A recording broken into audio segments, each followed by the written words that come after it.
Bangladeshi Oman blogger যে আপু নাম হচ্ছে ফারহানা কবির অরিন। প্রিয় আপু, ওনার ভিডিও আমি আগে থেকে দেখতাম, সেই থেকে আমার রেসিপিটা দেখা।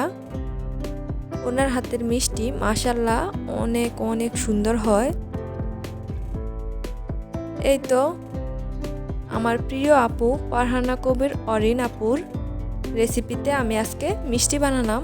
মাশাআল্লাহ একদম একদম পারফেক্ট হয়েছে। জানি না কতটা বুঝছেন, বাট মাশাআল্লাহ একদম পারফেক্ট হয়েছে। আসসালামু আলাইকুম, welcome back to my channel and Facebook page. আপনারা সবাই কেমন আছেন? আশা করি ভালো আছেন। আল্লাহর অশেষ রহমতে আলহামদুলিল্লাহ আমরাও ভালো আছি। এই তো এখন আমি রান্না করতেছি, আলুগুলা ভেজে নিতেছি, করলা মাছ রান্না করব, আর বাকিটা তো আপনারা দেখছেনই।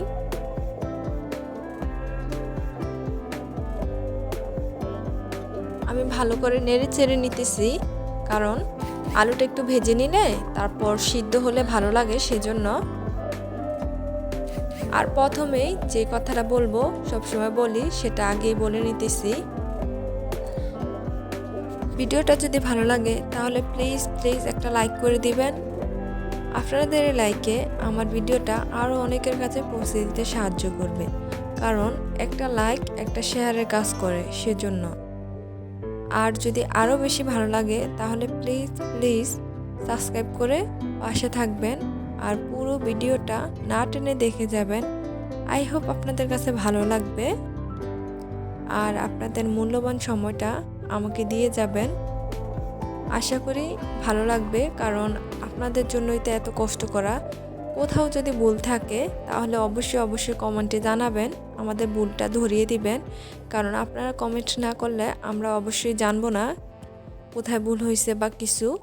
সো আপনারা একটু প্লিজ প্লিজ কমেন্টে জানিয়ে দিবেন আমার কোথায় ভুল, তাহলে আমি ভুলটা সংশোধন করতে বেশি পরিমাণে আমি আগ্রহ হব। সো প্লিজ একটু কমেন্টে জানাবেন, আপনাদের মূল্যবান মতামতটা আমাকে জানাবেন, তাহলে আমার জন্য সুবিধা হবে। এই তো আমি এখন সকাল সকাল রান্না করে নিতেছি, আর এখানে হচ্ছে সবাই মিলে আমরা খাচ্ছি। বাচ্চারা সবাই একসাথে বসে আছে, আমরা খাবে, সেজন্য। দেখেন মাশাআল্লাহ কি সুন্দর করে সবাই বসে আছে। আর সবাই মিলে আমরা খাওয়ার মজাই আলাদা, কারণ সবাই মিলে খেলে, যে কোনো খাবারই সবাই মিলে খেলে ভীষণ ভীষণ ভালো লাগে। আর এখন আমি সব কাজ শেষ করে স্টার্ট করে দিলাম আমার প্রিয় আপুর রেসিপিতে মিষ্টি বানানো, কারণ সব থেকে বেশি ভালো লাগে। আমি অনেক আপুর ভিডিওই দেখি অথবা অনেক রেসিপিই দেখি, বাট সব থেকে বেশি ভালো লাগে আমার ফারহানা কবির অরিন ওই আপুর মিষ্টি বানানোটা। মাশাআল্লাহ আপু কেকও খুব সুন্দর বানায়। আপু তো এখন অসম্ভব বিজি হয়ে গেছে বিজনেস নিয়ে, আর প্রতিদিন ভিডিও ছাড়ে না, তারপরও ওনার ভিডিও দেখতে আমার কেন জানি ভীষণ ভীষণ ভালো লাগে, আর সেজন্য ওনার রেসিপিটা আমার ভালো লাগে। আর সেই কারণে ওনার রেসিপিতে আমি মিষ্টিটা বানানো হইতেছে। মাশাআল্লাহ অনেক অনেক সুন্দর হয়েছে।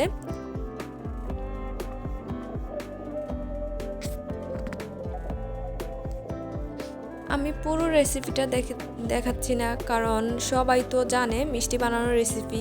আমার অনেক আপুরা অলরেডি মিষ্টি বানানোর রেসিপি দিছে, তো আমি অল্প একটুই দেখালাম।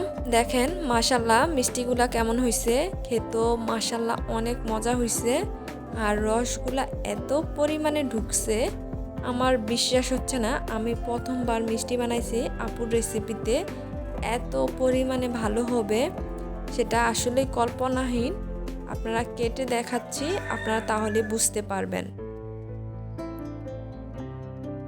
আর এই মিষ্টিটা বানাতে খুবই সহজ। মাঝখানে দেখেন কতটা পাকা আছে, যে মিষ্টিটা কতটা ফুলছে আর কতটা রস ঢুকেছে। কালার দেখলেই বোঝা যাচ্ছে যে রসটা কতটা ঢুকেছে। আমার কাছে তো ভীষণ ভালো লাগছে মিষ্টিটা। দেখেন কিভাবে রস পড়তেছে, কতটা রস হইলে এইভাবে পড়তে পারে। অনেক রস ঢুকছে, আমার কাছে তো ভীষণ ভালো লাগছে মিষ্টির রেসিপিটা। আর সেই মিষ্টি যে বানালাম সেটাও মাশাআল্লাহ অনেক মজা লাগছে। আর একটু অল্প করেই বানাইছি, অত বেশি না, যেহেতু প্রথম বানাচ্ছি জানি না কেমন হবে, সেজন্য মাশাআল্লাহ এত পরিমাণে ভালো হবে কখনোই কল্পনা করতে পারি নাই।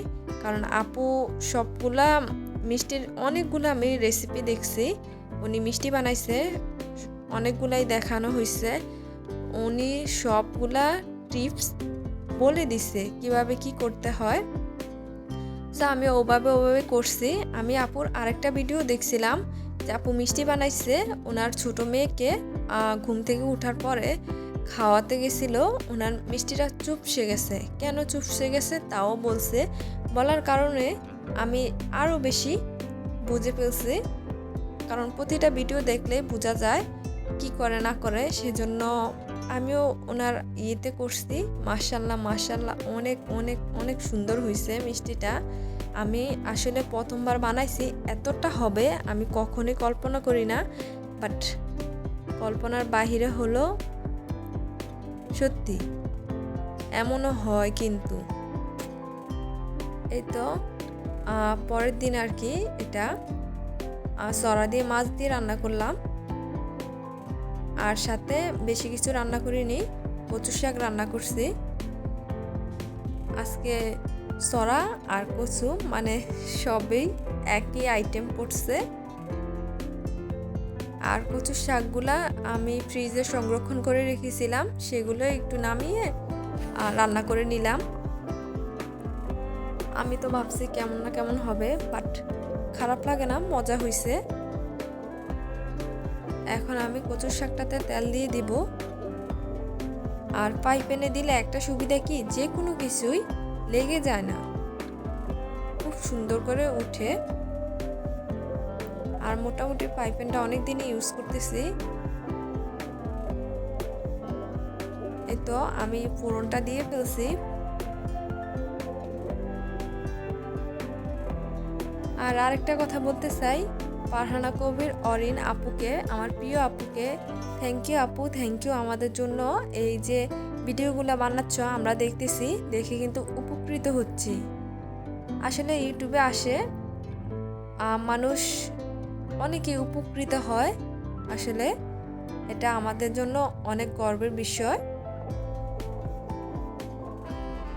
আর দুপুরে আব্দুল হাসিবের পুপু বাজারে গিয়েছিল, উনি 3টা আইসক্রিম নিয়ে আসছে, ওকে একটা দিছে, দেখেন কিভাবে খাচ্ছে আর পড়ে যাচ্ছে।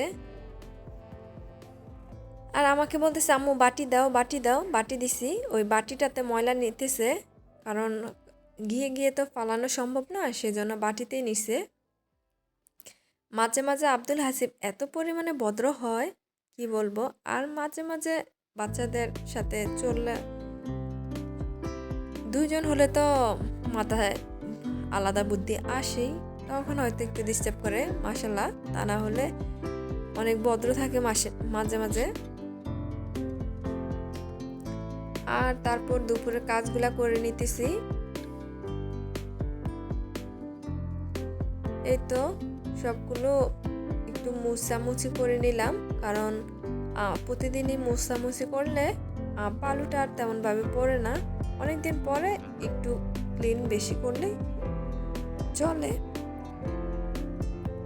এই তো তারপর ঘরটা ঝাড়ু দিয়ে নিতেছি। ভিডিওটা এখানে শেষ করতেছি। আপনারা সবাই ভালো থাকবেন, সুস্থ থাকবেন। আল্লাহ হাফেজ, আসসালামু আলাইকুম।